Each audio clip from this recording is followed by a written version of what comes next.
जय श्री राधे कृष्ण दोस्तों। भगवान श्री कृष्ण ने कहा, हे श्रेष्ठ धनुधर, मैं श्रावण मास की पवित्र एकादशी की कथा सुनाता हूँ, ध्यान पूर्वक श्रवण करो। एक बार इस एकादशी की पावन कथा को भीष्म पितामह ने लोकहित के लिए नारद जी से कहा था। एक समय नारद जी ने कहा, हे पितामह, आज मेरी सावन के कृष्ण पक्ष की एकादशी की कथा सुनने की चाहें, अतः आप इस एकादशी की व्रत कथा विधान सही सुनाइए। नारद जी की इच्छा को सुन पितामह भीष्म ने कहा, हे नारद जी, आपने बहुत ही सुंदर प्रस्ताव किया है। अब आप बहुत ध्यानपूर्वक इसे श्रवण कीजिए। श्रावण मास के कृष्ण पक्ष की एकादशी का नाम कामिका एकादशी है। इस एकादशी की कथा सुनने मात्र से ही वाजपेयी यज्ञ के फल की प्राप्ति होती है। कामिका एकादशी के उपवास में शंख चक्र गदाधारी भगवान विष्णु का पूजन होता है। जो मनुष्य इस एकादशी को धूप दीप नैवेद्य आदि से भगवान विष्णु की पूजा करते हैं, उन्हें गंगा स्नान के फल से भी उत्तम फल की प्राप्ति होती है। सूर्य ग्रहण और चंद्र ग्रहण में केदार और कुरुक्षेत्र में स्नान करने से जिस पुण्य की प्राप्ति होती है, वो पुण्य कामिका एकादशी के दिन भगवान विष्णु की भक्ति पूर्वक पूजा करने से प्राप्त हो जाता है। भगवान विष्णु की श्रावण मास में भक्ति पूर्वक पूजा करने का फल समुद्र और वन सहित पृथ्वी दान करने के फल से भी ज्यादा होता है। यतिपात में गंदकी नदी में स्नान करने से जो फल प्राप्त होता है, वो फल भगवान की पूजा करने से मिल जाता है। संसार में भगवान की पूजा का फल सबसे ज्यादा है, अतः भक्ति पूर्वक भगवान की पूजा न बन सके तो श्रावण माह के कृष्ण पक्ष की कामिका एकादशी का उपवास करना चाहिए।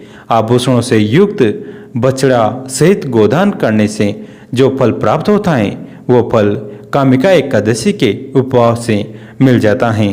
जो उत्तम दिवस श्रावण मास के कृष्ण पक्ष की कामिका एकादशी का उपवास करते हैं तथा भगवान विष्णु के पूजन करते हैं, उनसे सभी देव नाग किन्नर पितृ आदि की पूजा हो जाती है। इसलिए पाप से डरने वाले व्यक्तियों को विधि विधान सहित इस उपवास को करना चाहिए। संसार सागर तथा पापों में फंसे हुए मनुष्य को इनसे मुक्ति के लिए कामिका एकादशी का व्रत करना चाहिए। कामिका एकादशी के उपवास से भी पाप नष्ट हो जाते हैं। संसार में इससे अधिक पापों को नष्ट करने वाला कोई और उपाय नहीं है। हे नारद जी, स्वयं भगवान ने अपने मुख से कहा है कि मनुष्य को अध्यात्म विद्या से जो फल प्राप्त होता है, उससे अधिक फल कामिका एकादशी का व्रत करने से मिल जाता है। इस उपवास के करने से मनुष्य को न यमराज के दर्शन होते हैं और न ही नरक के कष्ट भोगने पड़ते हैं, वह स्वर्ग का अधिकारी बन जाता है। जो मनुष्य इस दिन तुलसी दल से भक्ति पूर्वक भगवान विष्णु का पूजन करते हैं, वे इस संसार सागर में रहते हुए भी इस प्रकार अलग रहते हैं जिस प्रकार कमल पुष्प जल में रहता हुआ भी जल से अलग रहता है। तुलसी दल से भगवान श्री हरि का पूजन करने का फल एक बार स्वर्ण और 4 बार चांदी के दान के फल के बराबर हैं। भगवान विष्णु रत्न मोती मणि आदि आभूषणों की अपेक्षा तुलसी दल से अधिक प्रसन्न होते हैं। जो मनुष्य प्रभु का तुलसी दल से पूजन करते हैं, उनके सभी पाप नष्ट हो जाते हैं। हे नारद जी, मैं भगवान की अति प्रिय श्री तुलसी जी को प्रणाम करता हूँ। तुलसी जी के दर्शन मात्र से मनुष्य के सभी पाप नष्ट हो जाते हैं और शरीर के स्पर्श मात्र से मनुष्य पवित्र हो जाता है। तुलसी जी को जल से स्नान कराने से मनुष्य की सभी यम यातनाएं नष्ट हो जाती हैं। जो मनुष्य तुलसी जी को भक्ति पूर्वक भगवान के श्री चरण कमलों में अर्पित करता है, उसे मुक्ति मिलती है। इस कामिका एकादशी की रात्रि को जो मनुष्य जागरण करते हैं और दीपदान करते हैं, उनके पुण्य को लिखने में चित्रगुप्त भी असमर्थ हैं। एकादशी के दिन जो मनुष्य भगवान के सामने दीपक जलाते हैं, उनके पितृ स्वर्गलोक में अमृत का पान करते हैं। भगवान के सामने जो मनुष्य घी या तेल के दीपक जलाते हैं उनको सूर्य लोक में भी सहस्त्रों दीपकों का प्रकाश मिलता है। एक गांव में एक वीर क्षत्रिय रहता था। एक दिन किसी कारणवश उसकी ब्राह्मण के हाथापाई हो गई और ब्राह्मण की मृत्यु हो गई। अपने हाथों मरे गए ब्राह्मण की क्रिया उस क्षत्रिय ने करनी चाहिए, परंतु पंडितों ने उसे क्रिया में शामिल होने से मना कर दिया। ब्राह्मणों ने बताया कि तुम पर ब्रह्म हत्या का दोष है, पहले प्रायश्चित कर इस पाप से मुक्त हो, तब हम तुम्हारे घर भोजन करेंगे। इस पर क्षत्रिय ने पूछा कि इस पाप से मुक्त होने के क्या उपाय हैं। तब ब्राह्मणों ने बताया कि श्रावण मास के कृष्ण पक्ष की एकादशी को भक्ति भाव से भगवान श्रीधर का व्रत एवं पूजन कर ब्राह्मणों को भोजन करा के सद श्रीर्ण के साथ आशीर्वाद प्राप्त करने से इस पाप से मुक्ति मिलेगी। पंडितों के बताए हुए तरीकों पर व्रत करने वाली रात में भगवान श्रीधर ने क्षत्रिय को दर्शन देकर कहा कि तुम्हें ब्रह्म हत्या के पाप से मुक्ति मिल गई है। इस व्रत के करने से ब्रह्म हत्या आदि के सभी पाप नष्ट हो जाते हैं और यह लोक में सुख भोग कर प्राणी अंत में विष्णु लोक को जाते हैं। इस कामिका एकादशी के महात्म्य के श्रवण व पठन से मनुष्य स्वर्गलोक को प्राप्त करते हैं। जय श्री हरि। ईश्वर को अपना मित्र बना लो, फिर तुमको कामयाब होने से कोई नहीं रोक सकता। मौन प्रार्थनाएं जल्दी पहुंचती हैं ईश्वर तक, क्योंकि वो शब्दों के बोझ से मुक्त होती हैं। दोस्तों, विश्वास रखिए, रब दूसरा दरवाजा खोले बगैर पहला दरवाजा बंद नहीं करता है। ईश्वर पर विश्वास बिल्कुल उस बच्चे की तरह करो जिसको आप हवा में उछालो तो वो हंसता है, डरता नहीं है, क्योंकि वो जानता है कि आप उसे गिरने नहीं दोगे। ईश्वर कहते हैं कि संतुष्ट मन इस दुनिया का सबसे बड़ा धन है। श्री कृष्ण कहते हैं जिस व्यक्ति को आपकी कदर नहीं, उसके साथ खड़े रहने से अच्छा है आप अकेले खड़े रहें। हर इंसान के जीवन में एक समय ऐसा जरूर आता है जब उसे सच्चे दिल से ये महसूस होता है कि इस दुनिया में ईश्वर के अलावा कोई अपना नहीं है। एकादशी व्रत कब है, इसका पारण कैसे करें, इसे करने से क्या फल प्राप्त होगा और क्या नहीं करना चाहिए। एकादशी व्रत के दिन एक बार युधिष्ठिर महाराज ने भगवान श्री कृष्ण से पूछा। धर्मराज युधिष्ठिर कहने लगे कि भगवान, अश्विन कृष्ण पक्ष की एकादशी का क्या नाम है, इसकी विधि तथा फल क्या है, सो कृपा करके कहिए। भगवान श्री कृष्ण कहने लगे कि इस एकादशी का नाम इंद्रा एकादशी है। यह एकादशी पापों का नाश करने वाली तथा पितरों को अधोगति से मुक्ति देने वाली होती है। हे राजन, ध्यानपूर्वक इसकी कथा सुनो। इसके सुनने मात्र से ही वाजपेयी यज्ञ का फल मिलता है। प्राचीन काल में सतयुग के समय में महिष्मती नाम की एक नगरी में इंद्रसेन नाम का एक प्रतापी राजा धर्मपूर्वक अपनी प्रजा का पालन करते हुए शासन करता था। वह राजा पुत्र पौत्र और धन आदि से संपन्न और विष्णु भगवान का परम भक्त था। एक दिन जब वो राजा सुखपूर्वक अपनी सभा में बैठा था तो आकाश मार्ग से महर्षि नारद उतरकर उसकी सभा में आए।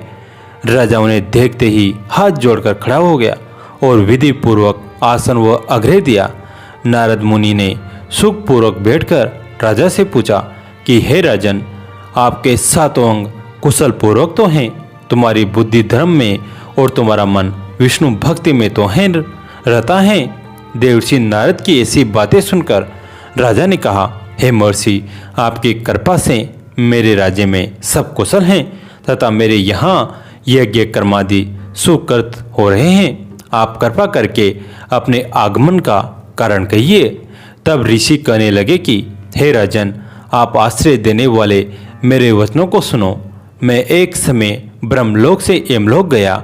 वहाँ श्रद्धापूर्वक यमराज से पूजित होकर मैंने धर्मशील और सत्यवान धर्मराज की प्रशंसा की।